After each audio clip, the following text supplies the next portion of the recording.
Hello, class. I'm back again. We're going to talk about, we were talking about how the Blue Cross plan came into being in the 1929, and then employee benefit plans became popular in the 1940s into 1950s. Then we had union workers. This represented a large group of workers that bargained for better benefit packages, including tax-free employment sponsored health insurance policies. You might want to look up unions prior to us getting together tomorrow. So during the 1950s and 1960s, the government programs began to cover medical expenses. So in 1965, the federal government enacted two programs for health care reimbursement. That is Medicare, which is designed for the elderly, and Medicare that's for the elderly, and Medicaid that is for lower income families. The HMO came into being in the 1970s. This allowed for more use of funds and policies to promote healthcare maintenance organizations. That's why it's called a HBO. They actually manage the patient's care. They tell the facility how much they can charge for a particular service. The managed care is intended to reduce the inefficiencies in Medicare and provide better care at a lower cost. So, about 1989, as health insurance continued to evolve, we got the DRGs, which are known as the diagnosis related groups. This was implemented by Medicare to help with to control medical spending.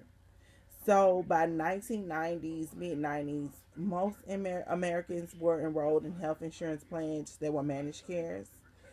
But in 1995, individuals and companies paid half of that health care received in the United States, and the government paid the other half through Medicare and Medicaid and other programs. About 60% of the American population have health insurance through their employers sponsor programs, but it has been estimated, and it's still true, that there are roughly about 45 to 50 million Americans who do not have health insurance. So, what do you do with that, knowing that people do not have health insurance and they cannot afford to go to the doctor? How do you handle that ethically as yourself? How do you feel about that? So, in 2010, the Patient Protection and Affordable Care Act was passed by 2010. Congress passed the Patient Protection and Affordable Health Care Act, also referred to as the ACA. The goal of the PPAC is to help decrease the number of uninsured Americans and reduce the overall cost of health care. And the PPACA, which established the Health Insurance Exchange, the HIE, to create a more organized, competitive market for buying health insurance. This makes the employers have to offer a choice of health insurance plans. They have to certify the plans that they participate in and provide the consumer with the information and options regarding for that. So everybody who has a job who offers benefits, you get this package where you have to choose what insurance plan that you and your family would like to go with that is cost effective for you. So it serves individuals buying insurance on their own and small businesses up to 100 employees. And each state must establish its own HIRE or may opt to allow federal government to establish and operate for its residents of that state. So as of 2014, it requires that most people have health insurance, and it requires them to pay a tax penalty if they don't. So if you do not have health insurance, you will pay a tax penalty. It's commonly known as the individual's mandate because it requires individuals rather than organizations to acquire this health insurance. So, what the Affordable Health Care Act did is it expanded the income criteria for who is eligible for Medicare. Um, it decreased the number of uninsured people. It improved healthcare outcomes. It it streamlined healthcare delivery, and it increased overall expenditures on healthcare. So, your role as it comes to health insurance policy is that you want to gather all the information that you can from the patient. You want to answer the patient's questions regarding how health insurance works and how the amount owed determines for any given procedure. You want to be able to verify the patient's insurance coverage and explain that coverage to that patient so that patient is aware of what's going on during the insurance process.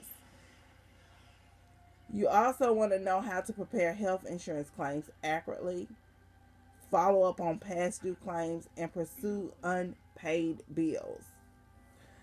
Health insurance, also called medical insurance, is a contract between the insurance carrier, the person who owns the insurance policy, known as the member. So we have a member, subscriber, insured, or policyholder. For those covered by government policies, the term beneficiary often used and refers to individuals who qualify for the program. So we want to verify the verification of benefits, also known as the VOB, is the process to determine the patient's eligibility. So the family members are called dependents. The spouse of the unmarried domestic partner, children, and stepchildren, these are called dependents. It's important to know exactly how each dependent is legally related to the member. So you cannot say that your cousin's daughter is your daughter to get health insurance. They have to be legally related by adoption, by power of attorney, by guardianship before you can provide with that insurance.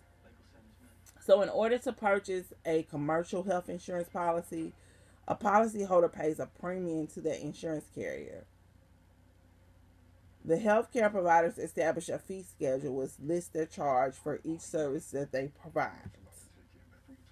The fee schedule is organized by a type of service and current procedural terminology, also known as a CPT code. They charge on a fee schedule known as a provider user charge. The allowed amount is the amount the insurance company considers to be the appropriate fee. So then we have an out-of-pocket expense. This is the deductible. It's a monetary amount that patients must pay to the provider for healthcare services before the insurance company begins to pay. Some people have $1,000 deductible. Some people have a $2,000 deductible. Some people have a $5,000 deductible. Those fees have to be paid before your insurance company will pay. So plans with lower deductible tend to have higher premiums than plans with high deductibles. Deductibles may not be required for services. So co-payments are fixed dollar amounts that the patients pay at the time of service. A co-insurance is a fixed percentage of the charges that the patient pays. The different types of visits or different types of providers may have different co-payments or co-insurance amounts. So most government programs require a co-payment or co-insurance. When medical office bills payments insurance, the patient signs an assignment of benefits which authorize the insurance company to pay the benefits directly to the provider, so they will send the money to the doctor's office and not you. So in a managed care plan, the government programs assigns the benefits, usually part of the provider's contract, and it's automatic.